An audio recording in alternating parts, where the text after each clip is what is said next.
ಎಲ್ಲರಿಗೂ ಚೆಂದಚ್ಚು ಪ್ರಪಂಚಕ್ಕೆ ಸ್ವಾಗತ. ನಾವೆಲ್ಲಿಗೆ ಬಂದಿದ್ದೀವಿ ಅಂದರೆ ನಮ್ಮ ಏರಿಯಾ ಮನ್ವಾರ್ತಿಪೇಟೆಯ ರಾಮಭಜನ ಮಂದಿರಕ್ಕೆ ಬಂದಿದ್ದೇವೆ. ಏನಕ್ಕೆ ಬಂದಿದ್ದೀವಿ ಅಂತ ಗೊತ್ತಾಗಬೇಕಂದ್ರೆ ಪೂರ್ತಿ ವಿಡಿಯೋ ಸ್ಕಿಪ್ ಮಾಡದೆ ನೋಡಿ. ನಮ್ಮ ಅಕ್ಕ ಬಾವನ ಮನೆಗೆ ದೇವ್ರನ್ನ ಕರ್ಕೊಂಡು ಹೋಗಕ್ಕೆ ಬಂದಿದ್ದೀವಿ.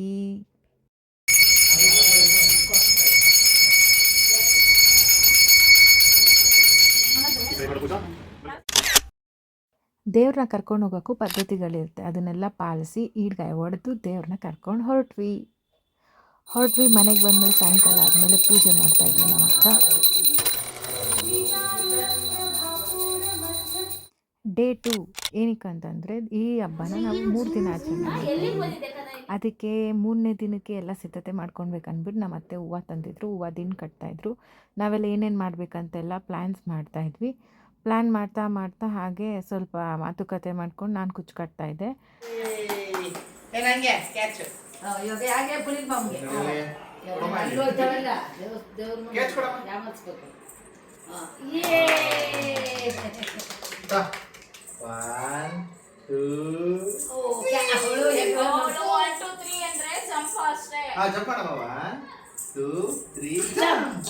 ಡ್ಯಾನ್ಸ್ ಮಾಡಮ್ಮ ಡ್ಯಾನ್ಸ್ ಅವ ಕಣ್ಣೋಡ್ಬಿಡು ಮಾಮಗೆ ಕಣ್ಣೋಡ್ಬಿಡು ಏನಮ್ಮ ಕಣ್ಣೋಡಿ ನೋಡ ಅದು ಇಟ್ಕೊಂಡಿದ್ದೆ ಸೋಲ ಇಲ್ಲಿ ಕಣ್ಣೋಡಿ ಮಾಮಗೆ ಇಲ್ಲಿ ನೋಡಮ್ಮ ಇಲ್ಲಿ ನೋಡು ಕಣ್ಣೋಡಿ ನೀ ನೋಡಿ ಮಾಮ ಮಾಡಿ.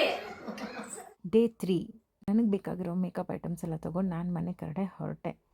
ಆಮೇಲೆ ನಮ್ಮ ಅಣ್ಣ ಅದಕ್ಕೆ ಮನೆ ಅಲ್ಲೇ ಹತ್ರ ಇದ್ದಿದ್ದರಿಂದ ಅವನು ಮೀಟಾಗಿ ನಾನು ರೆಡಿ ಆಗಿದ್ದು ಹೀಗೆ.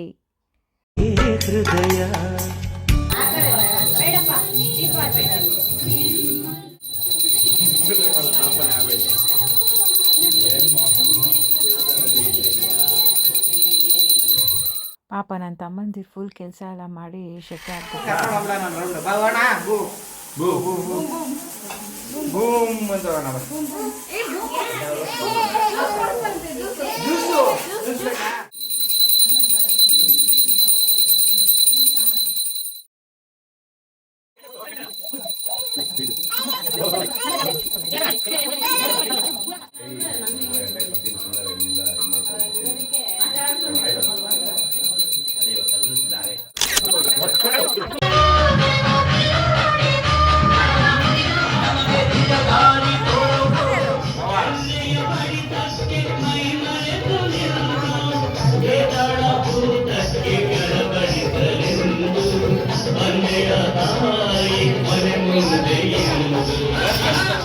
ದೇವ್ರನ್ನ ಮಹಾಮಂಗಳಾರತಿ ಮಾಡಿ ಕಳಿಸ್ಕೊಡ್ತಾ ಇದ್ವಿ. ಯಾಕಂದರೆ ರಾಹುಕಾಲ ಸ್ಟಾರ್ಟ್ ಆಗಿಬಿಡ್ತಿತ್ತು. ಅದಕ್ಕೆ ಎಲ್ಲ ಕಳಿಸ್ಕೊಡೋಕ್ಕೆ ಮಡ್ಲಕ್ಕಿ ಎಲ್ಲ ತಂದಿದ್ದವ್ರದ್ದೆಲ್ಲನೂ ಒಂದು ಸಪ್ರೇಟಾಗಿ ಮಾಡಿ ಎಲ್ಲನೂ ನೀಟಾಗಿ ಅರೇಂಜ್ ಮಾಡ್ತಾಯಿದ್ವಿ.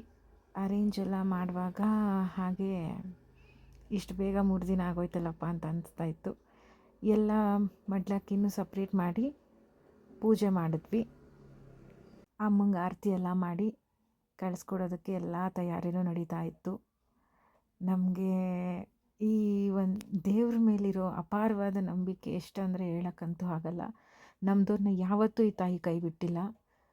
ಈ ತಾಯಿ ಹೆಸರು ನಿರ್ವಾಣಿ ಭಗವತಿ ಅಂತ.